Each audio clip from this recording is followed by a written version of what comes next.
Join our podcast conversations as we share ideas, insights, and information that will educate, inform, and inspire.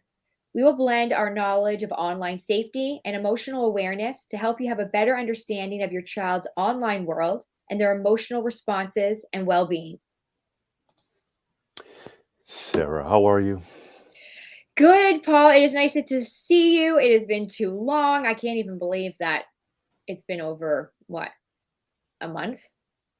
Actually, it's just under a month because it was when I came back from Calgary last. So, but you know what, time flies. So it seems like forever, right? With your schedule and my schedule. But you know what the best part is? We always find time to get together to at least Mm-hmm.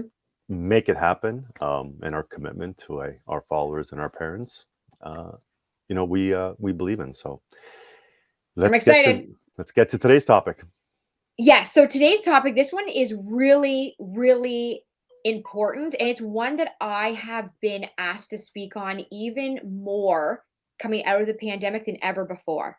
Mhm. And we're going to gear this topic to everyday life in person, but also online.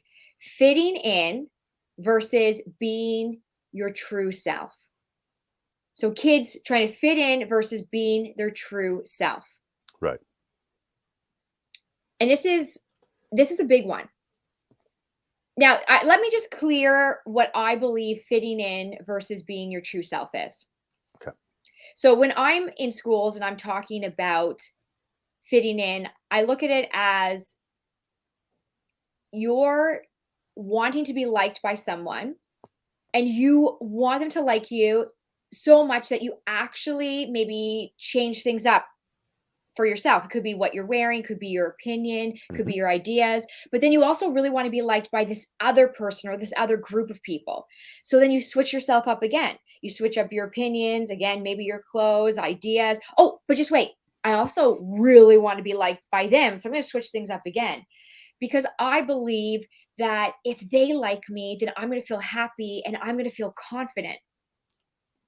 However, what this does is it depletes you Mhm. because it actually drains your confidence.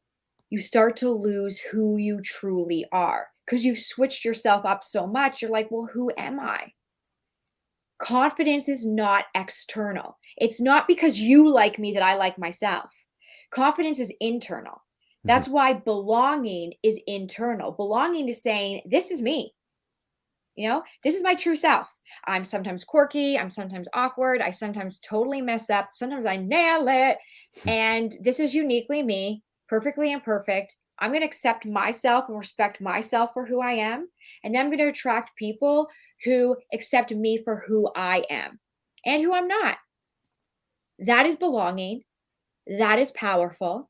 And that is internal. So So when we we talk about share it the online, same we share the same message. mhm, Um, I deliver it not as eloquently as you do, but I incorporate it into the presentation when it comes to technology because kids have mhm. this, and I don't know, you know what? Again, I'm not a psychologist, and you definitely would understand this better. I know that kids want to be kids, but they're influenced by what everybody else has. And so when the kid goes home and cries to mom, I need an iPhone. No, you don't. Well, no, my besties have an iPhone. I'm the only one without it. But what's the reason? And they just stated the reason. They have it and I don't. I need social media. Well, no, you don't. You're 10 years of age. Yeah, but everybody else has it. And so the child is actually happy as who they are without a phone and without social media, but now they want to fit in. They probably don't even really care for it. They just want to show they have a presence, they have a profile, and they're walking around with a device. The one thing I observed this week, and I had a parent observe with me.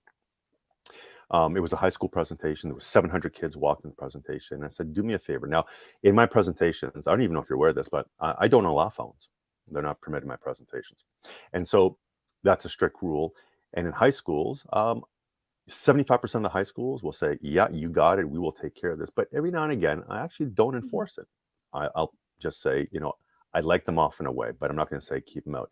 And so at this one particular school this week, we didn't enforce it. We just said put them away.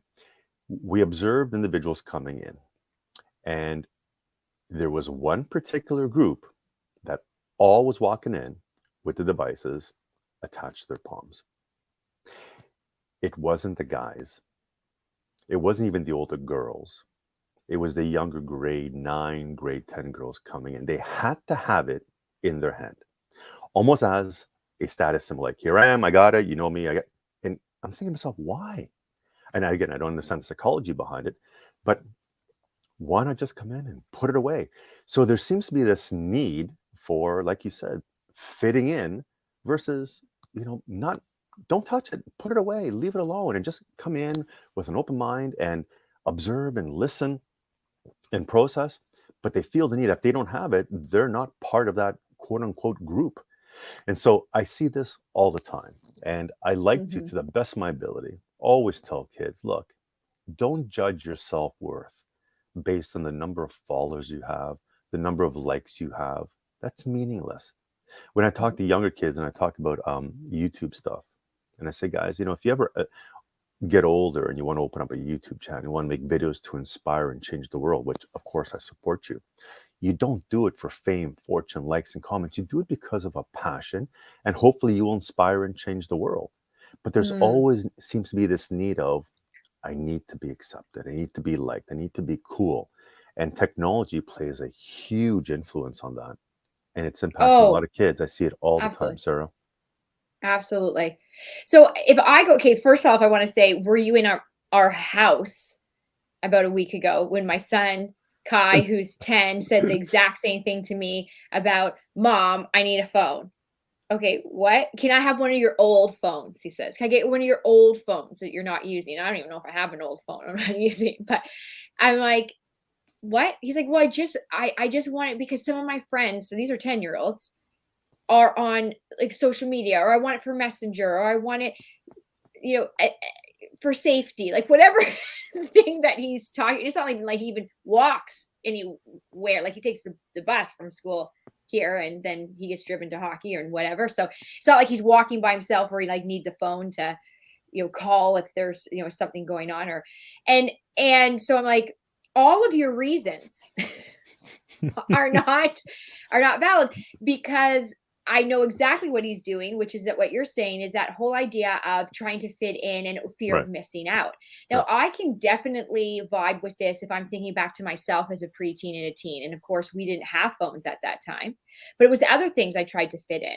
And I totally thought that if I was accepted by this group or that group, or if just everybody liked me, as if that's even possible. But in your brain, you're like, I'm pretty likable. Like if everyone just liked me, then I'd be super happy and I'd be no, here's the thing. Not everyone's going to like everyone, period, point blank.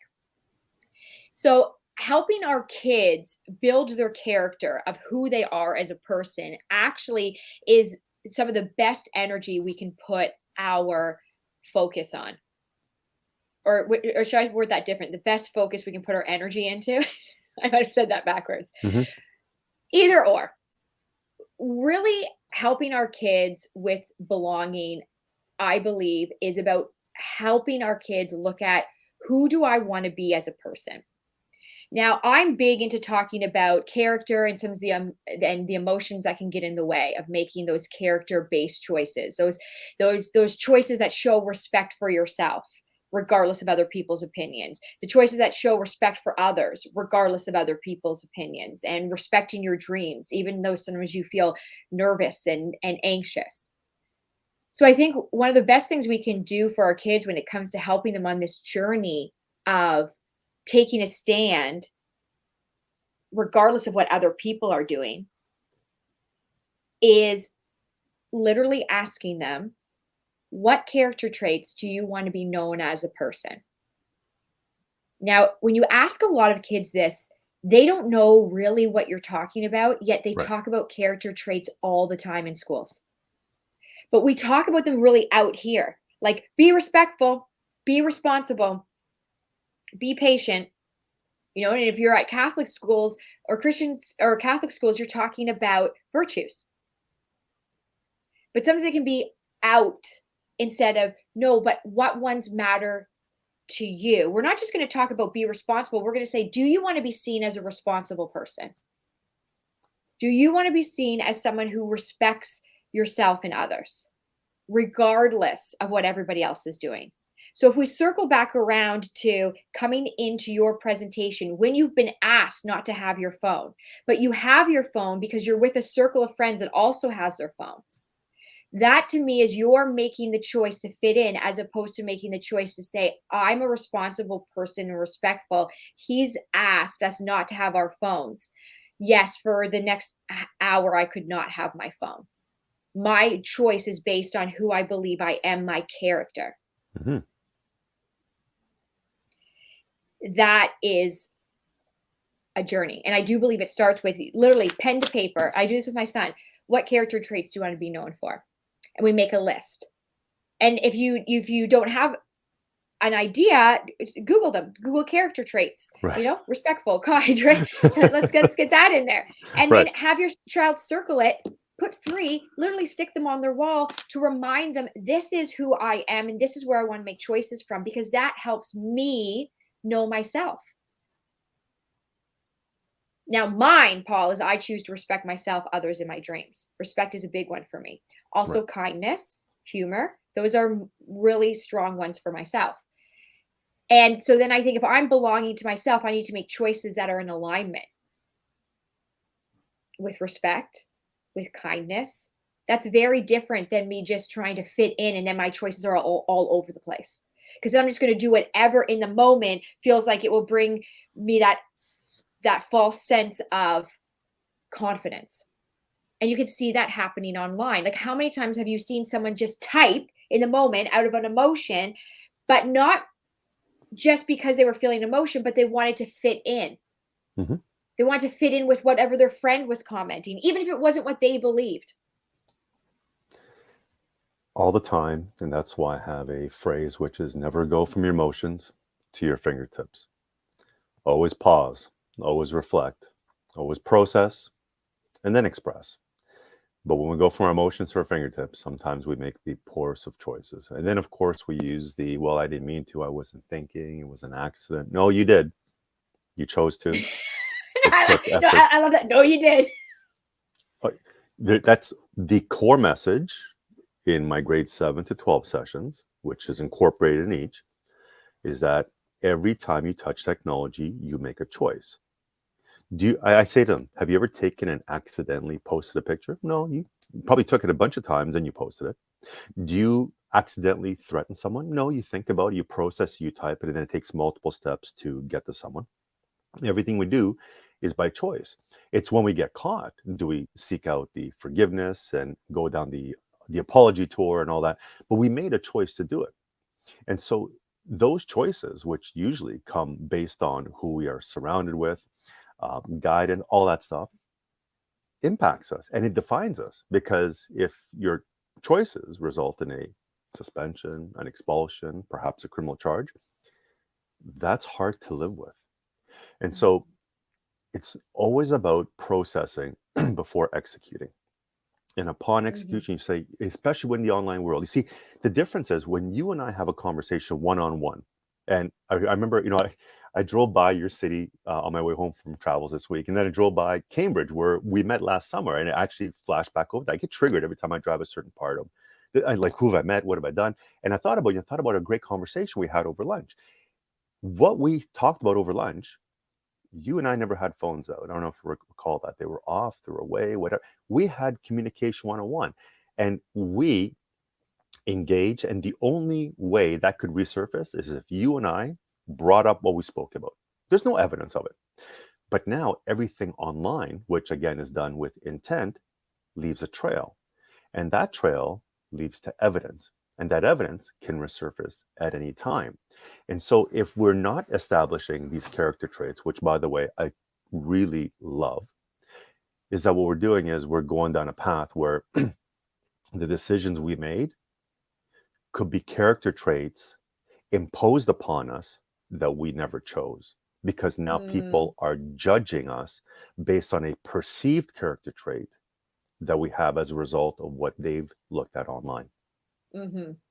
It's so true that people judge you by your choices, and that can go for positive or negative. And the Yep. one I'm thinking of is, picture right now you're at a coffee shop. Okay, so you're waiting in line, you're at a coffee shop. You look over and you see somebody drop something. You see someone go out of their way to pick it up and help them and say, "Oh, excuse me, sir, you dropped this. Here you go." What character trait would you assume that that person has? Like, what would your brain be telling you? Respect. Hmm. And then someone else might be thinking, "Oh, they're super thoughtful," or Mm, "Oh, that was really kind of them." mm, Those are all character traits: mm, respect, thoughtful, kind. mm. You don't know that person personally. Right. They made a choice and you attached character traits to it.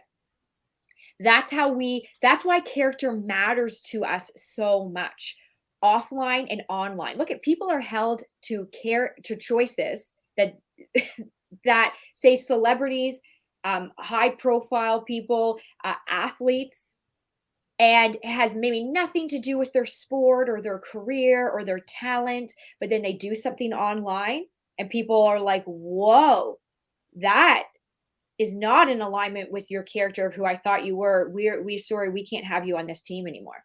Or, "Sorry, we've totally changed our opinion of you." Right. Isn't that the truth? And Right. so if we are arming our kids with, okay, so instead of just going from emotion to choice, emotion to fingertips, or just typing because you want to fit in, because you're assuming that if you go along with whatever they're saying, then Right. they're going to like you and then you're going to feel confident. How about we say to our kids, and this is the best example I can give. We say to our kids, "What's the first thing you put into a GPS when you're using it?"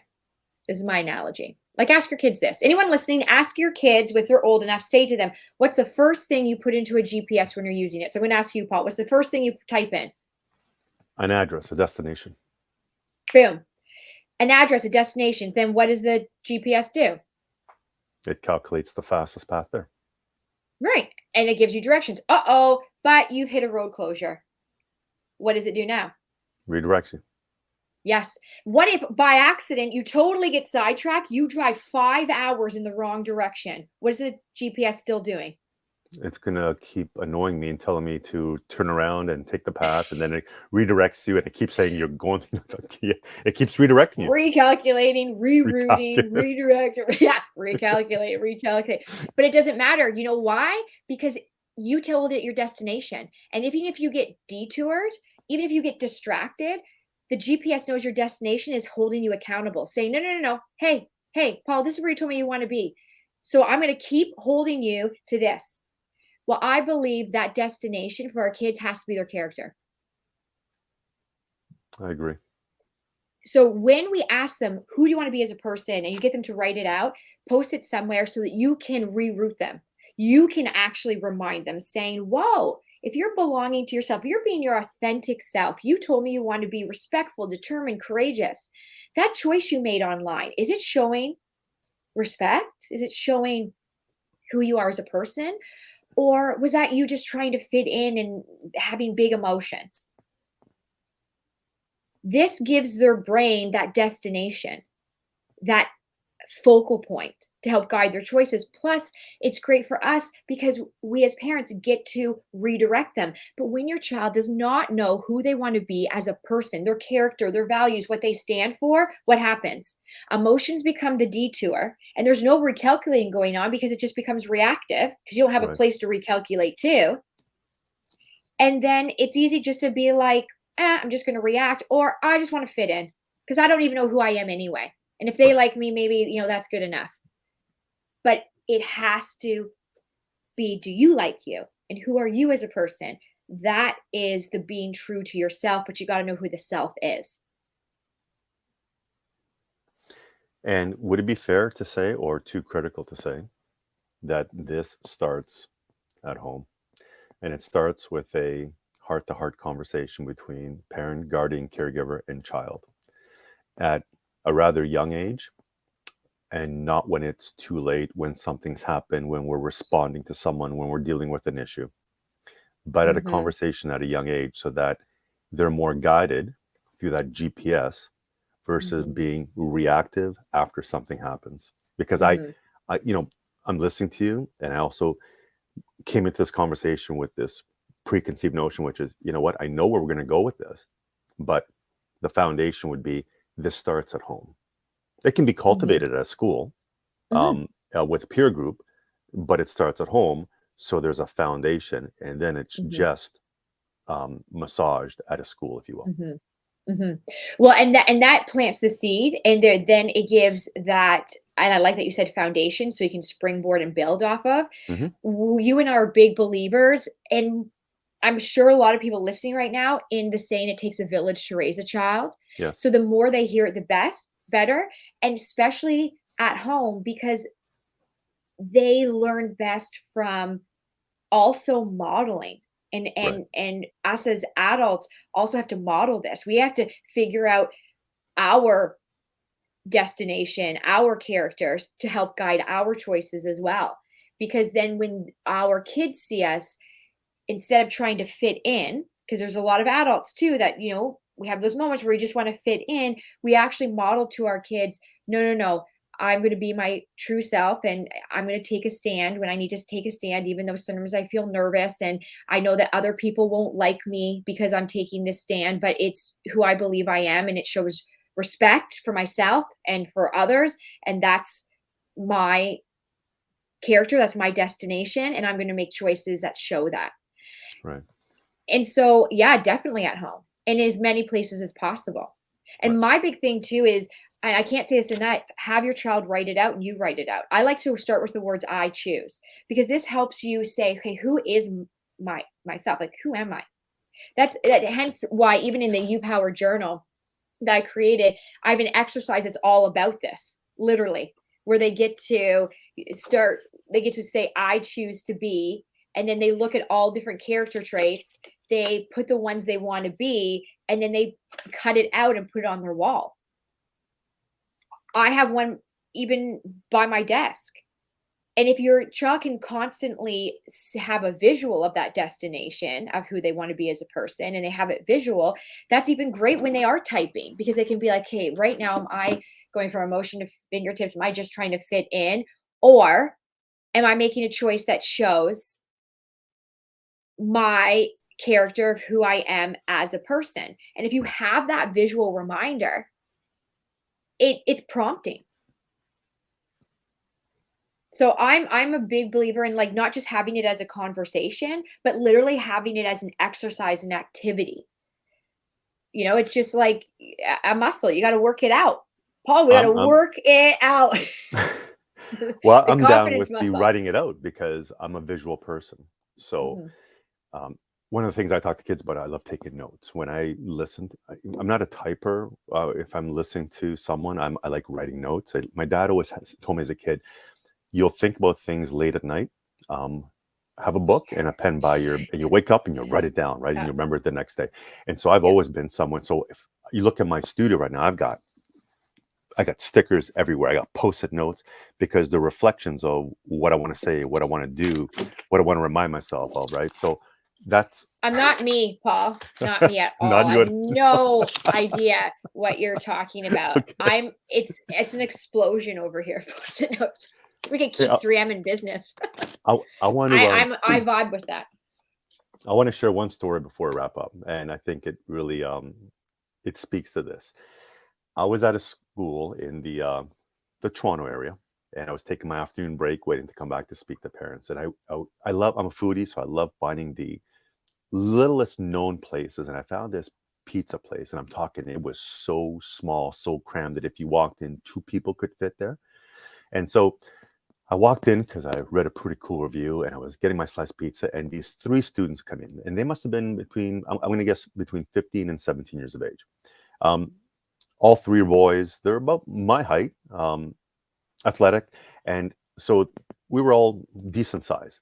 And I'm getting my pizza, and now they've blocked my entrance, my to get out. So they're there and they're talking, and I grab my pizza and I'm done. I look over, I'm like, I'm going to climb over these guys. So I move towards them as I'm motioning to go out, and one of them puts his arm on the other guy's like, "Oh, I'm sorry, sir. We'll make some room for you." And I looked at him. I said, "Wow." I said, That's very respectful. He said, no, sorry, sorry. I paused. I said, what are you guys having? And he said, what? I said, you guys getting a sliced pizza?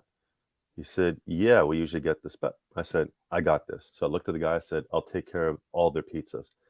They all looked at each other in disbelief. I'm like, guys, to me, respect Mm, goes a long way. I don't mm, have to do this. I'm not rewarding you.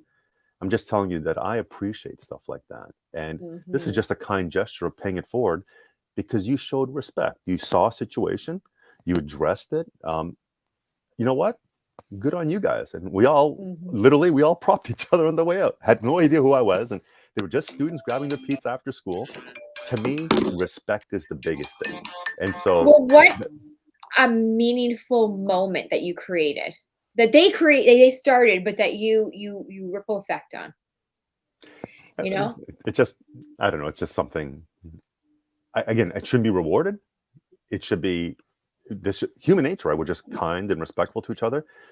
But the way they address it, seeing a situation and then one motion to the other and then the other responding, saying, oh, yeah, because it was just a moment. They're just being kids. But there was no, I don't know why I respond like that. I did, but it all ended up with all four of us just laughing and propping, having a good day. And, you know, I love, to me, when I look at character traits, respect. Respect goes, to Mhm, me, number one has always been respect. It goes a long way. mhm. So I'm glad we And talked that about this. goes no, and I love it, and that goes also respect for other people, but also respect for yourself. Mhm. And that's where this conversation comes full circle is being able to respect yourself, to take a stand, and even that voice saying, "Hey, oh, hey guys, sorry, we're gonna move." Someone else might not even do that because they might not even have the voice. Because 'cause they're like, "Well, what if I say to my other friends, like, 'Hey, we gotta move.'" They might be like, "Don't tell me what to do. Are you gonna tell me to move out of the way for this guy? He can go around me." Right? Right. So, that story, we could pick apart on so many different layers of respect. Respect for other people, respect for his own self, that he's willing to take a stand and say, "Hey, guys, let's move over." And that goes back to being authentic. Like authentically, he's like, you know what, we're in the way. Like let's move. If he was worried about fitting in, then he would just be like, hopefully this guy just goes around us because I don't want to say anything to my friends. You know what? That's a great point. I never thought about that. Hmm. You know, the first thing I thought So, about though, I honestly, the first thing that I thought about before I probably even responded, you know how you have 1,000 thoughts go through your head in a second. I said, "You've got great parents," because that's a quality hmm, that your parents instilled upon you. Just, hmm, hmm, and I thought that's amazing.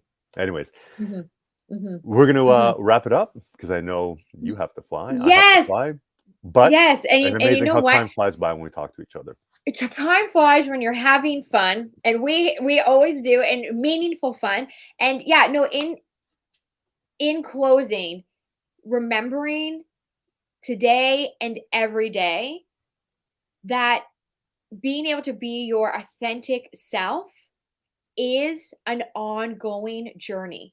But when you have that destination, that GPS address, that this Mhm. is who I want to be character, that helps guide the journey. Because sometimes we're going to make mistakes and our kids are going to mess up and they're going to make mistakes. But that's how we recalculate. Right. Recalculating. Oh, please don't be the next GPS voice. No, that was a bad voice. Sorry. All All right, right. friends. Until next Until time, next time, this is what we this know. is all we know. Goodbye, Sarah. No, not all. Okay, we know a bit more than this, but okay. Yeah. Bye.